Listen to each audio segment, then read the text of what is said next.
petani itu ujung tombak dibanding profesi lain, karena memang manusia pasti butuh makan. Dan profesi petani itu penting untuk dipertahankan bahkan ditingkatkan. Dan memang saat ini teknologi menurut kami seharusnya bisa untuk mengembangkan dunia pertanian, bukan malah melalaikan seperti scroll atau konsumsi berlebihan. Idealnya teknologi itu membuat bidang pertanian semakin canggih.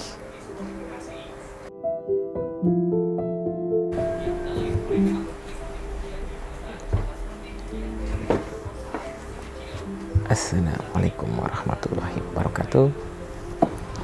Ketemu lagi di Senin seputar nanam tin.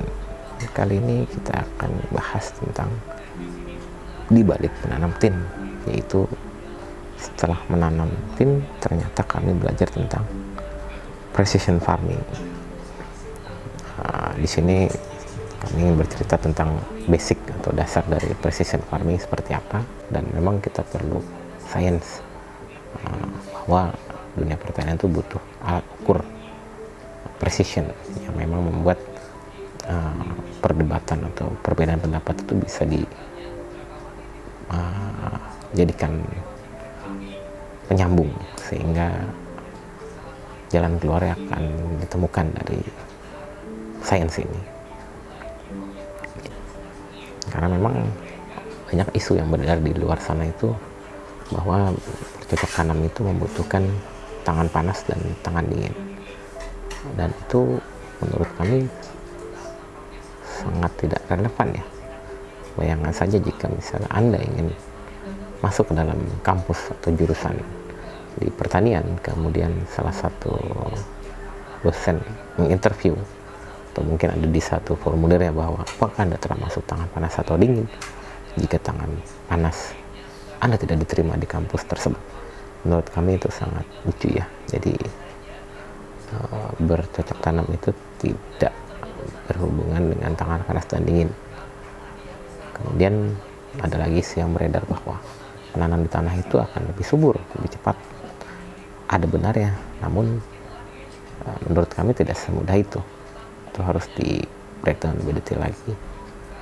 Kemudian ada lagi isu tentang pohon tin hanya tumbuh di tanah Arab, tapi ternyata di Indonesia sudah banyak, bahkan sudah 800 varian ada di negeri kita ini. Kemudian ada lagi isu yang dipupuk yang rajin, padahal faktanya tanaman itu menyerap nutrisi kurang dari 2% setiap harinya. Jadi walaupun kita kasih pupuk banyak, yang diserap hanya kurang dari 2%. Malah jika terlalu banyak, tanaman kita bisa overdosis.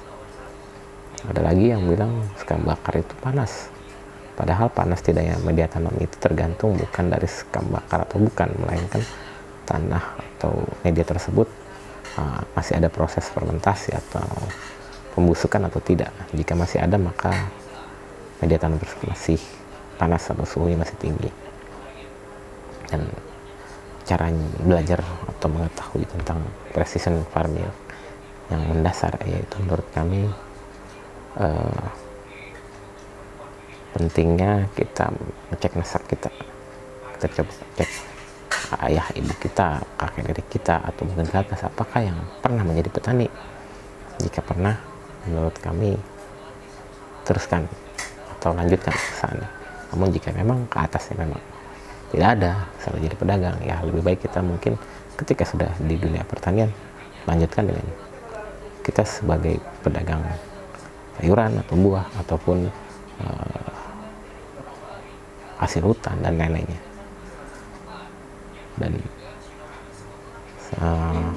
menurut kami ini precision farming itu kami hanya menggunakan alat bantu atau alat indikator sederhana seperti pH meter yang memang kami gunakan untuk mengecek pH tanah. Alat ini harganya tidak sampai 100.000 dan memang sangat bermanfaat, karena memang pH tanah atau keasaman tanah itu hal paling penting. Kita tidak bisa memupuk dengan maksimal jika pH-nya tidak netral. Tanaman kita bisa mati jika memang pH kita juga terlalu asam atau terlalu basah. Maka itu pH meter menurut kami alat yang wajib ada jika kita ingin melakukan bertani secara precision farming. Dan yang kedua itu ppm meter. Ini pun harga tidak lebih dari 50.000. Fungsinya untuk mengukur zat terlarut di dalam air. Biasanya zat terlarut itu ada macam-macam, namun kita kan bisa melihat kandungannya berapa. Jika memang terlalu besar, maka perlu kita campur air hingga batas amannya kita ketahui, dan kemudian baru kita aplikasikan ke tanaman. Belum lagi ada yang namanya alat mengukur kecerahan cahaya. Biasanya ini ada ya, jadi satu dengan diameter ada yang terpisah. Fungsinya itu biasanya untuk mengukur intensitas sinarnya. Karena ada beberapa tanaman memang yang hidup di shadow area atau mungkin di full sun, itu kita perlu ukur, atau mungkin dengan mata pun sebenarnya bisa. Kemudian ada juga yang namanya humid meter atau pengukur kelembapan. Nah, bagi yang greenhouse pun biasanya ada kelembapan untuk ruangan, dan untuk yang untuk tanah biasanya ada humid meter yang digabung dengan pH meter. Ini pun fungsinya untuk mengukur media tanam sehingga kita tidak overwatering, jadi terlalu banyak menyiram, karena memang di pohon tin itu sangat rentan dengan busuk akar. Jadi dengan menggunakan humid meter kita bisa mengukur kelembapan di tanah tersebut. Menurut kami selain alat-alat itu, kita pun butuh tangan kosong untuk mengukur precision farming. Maksudnya salah satunya untuk media tanam. Ketika kita membeli atau kita mengompos, pastikan ketika sebelum menggunakan alat, kita coba untuk pastikan tangan kita apakah hangat, panas. Jika hangat atau panas berarti tanah tersebut belum matang dan perlu diproses lebih lanjut.